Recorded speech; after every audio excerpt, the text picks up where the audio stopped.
بسم الله الرحمن الرحيم. المزمل مبارکه سوره چې د قران عظیم شان دریاویومه سوره ده په مکه معظمه کې را نازله شوې ده. شل مبارک آیاتونه لري. تلاوت او پښتو ترجمه یې له لومړي آیت څخه اوري. بسم الله الرحمن الرحیم. د الله په نوم چې ډیر زیات مهربان پورا رحم لرونکی دی.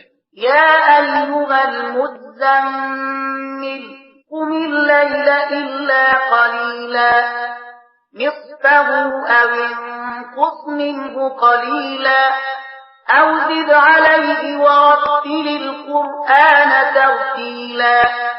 ای په جامه کې ځان غختون کې وېد کې دن کې شپه په منځ کې په ولاړې تیر کړه مگر کما نیمایي شپه یا له هغې نه یو څه کم کړه یا له هغې نه یو څه زیات کړه او قرآن خپ قرار الولا. إنا سنلقي عليك قولا ثقيلا. مون پر تا باندې د یو دراند کلام نازلون کیو. إن ناشئة الليل هي أشد وطئا وأقوم قيلا. په حقیقت کې شپې د عبادت لپاره پاتېدل د نفس کنټرولولو لپاره ډیر اغیزمن او د قرآن د صحیح لوستلو لپاره زیات مناسب دي. إن لك في النهار سبحا طويلا. د ورځې په اوږدو کې خو ستاسو لپاره زیات مصروفیتونه دي. واذكر اسم ربك وتبتل إليه تبتيلا. رب المشرق والمغرب لا إله إلا هو فاتخذه وكيلا. د خپل پروردگار نوم یادوا او له ټولو نه په علایق قطع کولو سره جلا په همغه پورې اړوند اوسه. هغه د ختیځ او لویدیځ څښتن دی. له هغه پرته بل هیڅ خدای نشته. نو په دې اساس همغه خپل کار جوړونکی ونیسه. واصبر على ما يقولون واهجرهم هجرا جميلا. او خلک چې کومې خبرې جوړوي پر هغه صبر وکړه او په نیک ډول له هغه بیل شه. وذرني والمكذبين أولي النعمة ومهلهم قليلا. او د الهي کلام د دغه دروغجنګړونکو بډایانو د لمنځوړلو کار ماته پرېږده او دوی ته یو څه وخت په همدې حالت باندې مهلت ورکړه. إن لدينا أنكالا وجحيما وطعاما ذا غصة وعذابا أليما. لمون سره د دوی لپاره درندې زولنی دي او لمبه وهونکي اور او په مری کې نکټونکي خواړه او دردناک عذاب. يوم ترجف الأرض والجبال وكانت الجبال كثيبا مهيلا. دا به هغه ورځ وي چې زمکه او غرونه ولړزيږي او د غرونو حالت داسې شي لکه د شګو ډیرې چې خوځيږي. إنا أرسلنا إليكم رسولا شاهدا عليكم كما أرسلنا إلى فرعون رسولا.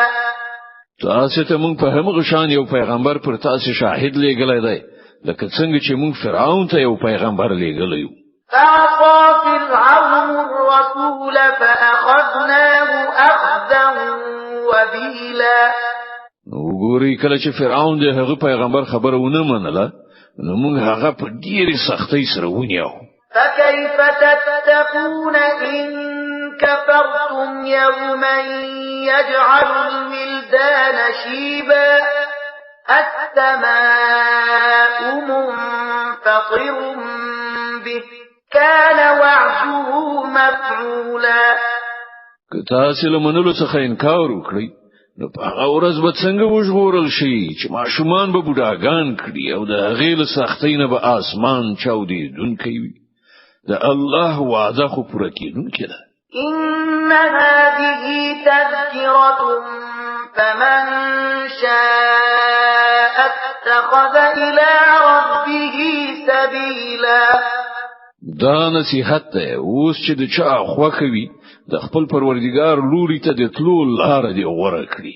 إن ربك ربك يعلم أنك تقوم أدنى من ثلثي الليل ونصفه وثلثه وطائفة من الذين معك والله يقدر الليل والنهار علم أن لن تحصوه فتاب عليكم فاقرؤوا ما تيسر من القرآن علم أن سيكون منكم مرضى وآخرون يضربون في الأرض يبتغون من فضل الله وآخرون يقاتلون في